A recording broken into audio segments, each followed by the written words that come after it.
मिर्जापुर जनपद में पहुंचे समाजवादी पार्टी के प्रदेश अध्यक्ष श्यामलाल पाल ने भाजपा सरकार पर नाकामी का ठीकरा फोड़ा।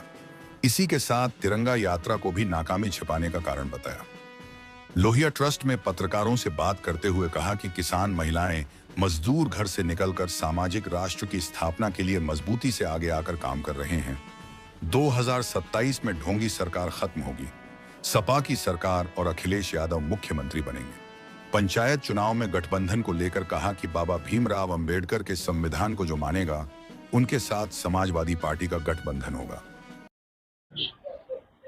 आदरणीय अखिलेश यादव देश में सामाजिक न्याय के राज्य की स्थापना चाहते हैं और सामाजिक न्याय के राज्य की स्थापना के लिए सभी पीड़ित, वंचित, शोषित समाज के लोग अपने हकों और अधिकारों को प्राप्त करने के लिए किसान, मजदूर, नौजवान, महिलाएं सभी लोग अपने घरों से निकलकर सामाजिक न्याय के राज्य की स्थापना के लिए मजबूती से आगे आकर के काम कर रहे हैं। हमें उम्मीद और पूरा आशा और विश्वास है कि 2027 के विधानसभा के चुनाव में उत्तर प्रदेश की ढोंगी सरकार खत्म होगी और बाबा साहब डॉक्टर अंबेडकर जी के मंसूबे पर समाजवादी पार्टी की सरकार बनेगी और आदरणीय अखिलेश यादव जी उत्तर प्रदेश के मुख्यमंत्री बनेंगे।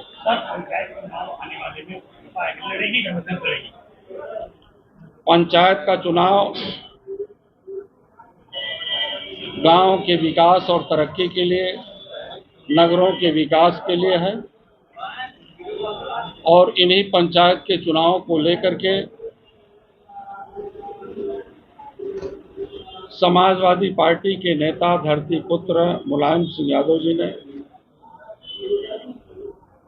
त्रिस्तरीय पंचायत के चुनाव में आरक्षण की व्यवस्था दी, जिसमें सभी धर्म, जाति, वर्ग और महिलाओं के लिए भी आरक्षण दिया कि ये भी अपने सम्मान के लिए आगे आए और त्रिस्तरीय पंचायत के चुनाव में इनकी सहभागिता पूरी हो।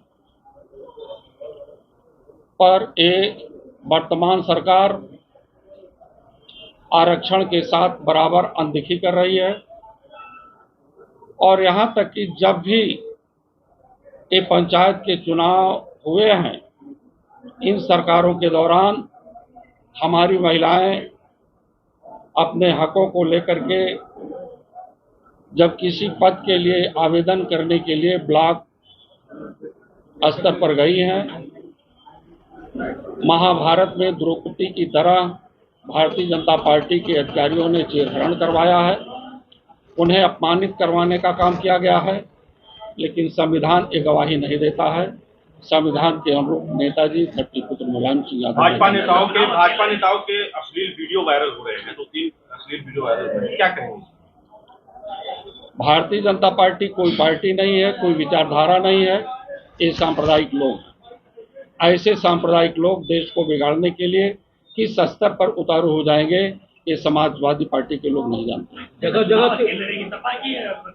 अकेले चुनाव लड़ेंगे कि या फिर गठबंधन से लड़ेंगे? इंडिया गठबंधन लड़ेगी। हमारे साथ चुनाव वही लड़ेगा जो बाबा साहब डॉक्टर अंबेडकर के संविधान को बचाने के लिए आगे आए। लोकतंत्र की हत्या करने वालों का मुंहतोड़ जवाब देने के लिए जनता के बीच में जाएगा। जब आरक्षण बचा रहे, उस खेल के साथ जो पार्टियां इस विचारधारा से आए कि उसी के साथ समाजवादी पार्टी का ऐलान सकता है। भारतीय जनता पार्टी जो है लगातार तिरंगा यात्रा निकाल रही है, तो क्या अपनी नाकामी को छुपाने के लिए, मुद्दों को भटकाने के लिए कार्यक्रम का आयोजन कर रही है? जिन लोगों की देश की आजादी में कोई योगदान नहीं रहा, स्वयं को बड़ा देशभक्त साबित करने के लिए एक सर काटने वाले का 10 सर काट करके लाएंगे, उनका पूरा नतीजा भारत की आम जनता देख रही है। पुलवामा में हमारे वीर सैनिकों के साथ ये सरकार क्या किया, पहलगांव में क्या किया, पहलगांव में क्या किया, सिंदूर ऑपरेशन क्या है, महिलाओं के सम्मान कहां तक इस सिंदूर ऑपरेशन के माध्यम से ले जाना चाहते हैं। सीज फायर रोका गया, सरकार के पास बड़ी नाकामयाबी रही है कि दूसरे देश के कहने पर सीज फायर को रोका गया। पूरी तरह से भारतीय जनता पार्टी वर्तमान सरकार खेल रही है, अपनी नाकामी को छिपाने के लिए तिरंगा यात्रा इनका है। अपना दल के प्रदेश अध्यक्ष इस्तीफा दे चुके हैं और उनका शर्त ये है कि जो मुझे टिकट देगा उस पार्टी को हम ज्वाइन करेंगे। क्या समाजवादी पार्टी उनको अपने में लेगी, अपनी पार्टी में? हमें उनके शर्त को नहीं मालूम है, लेकिन इतना जरूर मालूम है कि संविधान को धोखा देने वालों के साथ थे।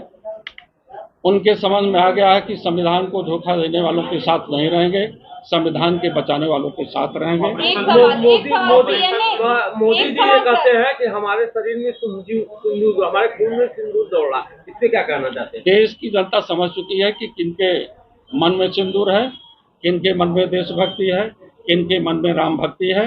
अयोध्या के लोगों ने बड़ा उदाहरण दिया कि राम भक्त कौन है। इस देश का सबसे गरीब आदमी राम भक्त है, और वो राम भक्त इन भोगी सरकार को हटाने के लिए 400 का भंडाफोड़ वहां की जनता ने कर दिया, और समाजवादी पार्टी के कैंडिडेट्स अवधेश प्रसाद जी को देश की पार्लियामेंट में भेज दिया। समाजवादी पार्टी के ट्विटर हैंडल से एक ट्वीट किया जाता है कि डीएनए को लेकर के, बीजेपी को लेकर के, क्या राजनेताओं का अब टिप्पणी करना इतना बेकार हो गया कि सोनागाछी और रेड लाइट एरिया का नाम आ रहा है? इस पे क्या करेंगे? समाजवादी पार्टी के ट्विटर हैंडल से ट्वीट होता है। देखो, जिसका डीएनए ठीक नहीं है वो डीएनए की बात करेगा। समाजवादियों का डीएनए ठीक है। देश की रक्षा के लिए समाजवादी नेता धरतीपुत्र मुलायम सिंह यादव को देश का सही याद करता है उनके कामों को। जिनका डीएनए इस देश के लिए नहीं है, ये उदाहरण है कि भारत के मूल निवासियों का डीएनए भारत का है।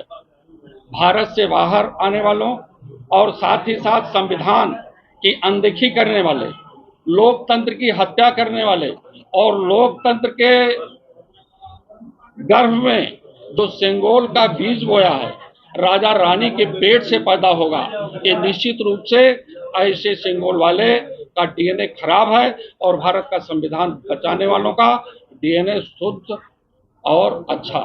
अखिलेश यादव ने मना किया था। जिन लोगों का देश की आजादी में, जिन लोगों के देश के आजादी में एक बूंद रक्त नहीं बहा है, उनका डीएनए भारत का नहीं है।